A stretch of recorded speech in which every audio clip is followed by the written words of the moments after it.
విశాఖ జిల్లా పెందుర్తి మండలం రాడివారి కల్లాల వద్ద భూ ఆక్రమణను అడ్డుకోవాలని రాష్ట్ర ఎఫ్ఐటియు నాయకులు వెంకటేశ్వర్లు, పీడబ్ల్యూ అధ్యక్షురాలు లక్ష్మి డిమాండ్ చేశారు. టీడీపీ నేత గండి బాబ్జీ, అతని అనుచరులు అంబేద్కర్ కాలనీలో 8.3 ఎకరాల భూమిని కబ్జా చేయాలని ప్రయత్నం చేస్తున్నట్లు ఆరోపణలు చేశారు. ప్రజా సంఘాలు బాధితులు అడ్డుకోవడానికి ప్రయత్నించగా దౌర్జన్యానికి పాల్పడుతున్నారని ఆరోపించారు.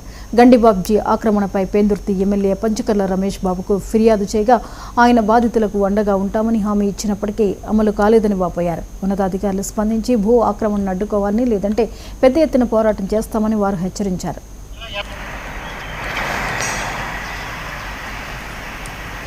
యథేచ్ఛగా గండి బాబ్జీ మొత్తం కూడా దాన్ని ఆక్రమించడానికి పెద్ద ఎత్తున రేకులతోని ప్రహరీ నిర్మాణం చేస్తూ ఉన్నాడు. అక్కడ ఉన్నటువంటి మొత్తం చుట్టూ బౌండరీ వారంతా పెద్ద పెద్ద ఇనుప పైపులతోని ప్రహరీ వాళ్ళని, ఇనుప పైపుల్ని అక్కడ వెల్డింగ్ చేసి నిలబెట్టి దానికి రేకులు నిలబెట్టి 20 అడుగులు పైగా ఎత్తున రేకులు నిలబెట్టి అక్కడ నిర్మాణం చేస్తూ ఉన్నారు. ఇదంతా బహిరంగ కనిపిస్తూ ఉంది.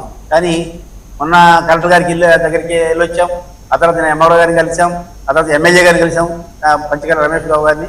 ఆయన కూడా ఏం చెప్పారంటే ఎట్టి పరిస్థితులు కూడా అక్కడ ఆక్రమణ అనుమతించే సమస్య లేదు. ఆయనకి ఏదైనా కాగితం వచ్చి ఉంటే, ఎవరికైనా కాగితాలు వచ్చి వాళ్ళు తెచ్చుకుని ఉంటే అప్పుడు మాత్రమే మేము ఏమి చేయలేని పరిస్థితులు తప్ప ఎవరైనా సరే అనాథరైజ్ ఆక్రమిస్తే మేము అంగీకరించే ప్రసక్తి లేదు. ఈ రోజు నుంచి ఇంకా అక్కడ ఏం పని జరగదు. ఇప్పుడు దాకా జరిగినటువంటి ఏవైతే అక్రమంగా నిర్మాణం చేశారో వాటిని తొలగించడం జరుగుతుంది అని చెప్పి ఆయన హామీ ఇచ్చారు. కానీ యథేచ్ఛగా గండి బాబ్జీ మొత్తం కూడా దాన్ని ఆక్రమించడానికి పెద్ద ఎత్తున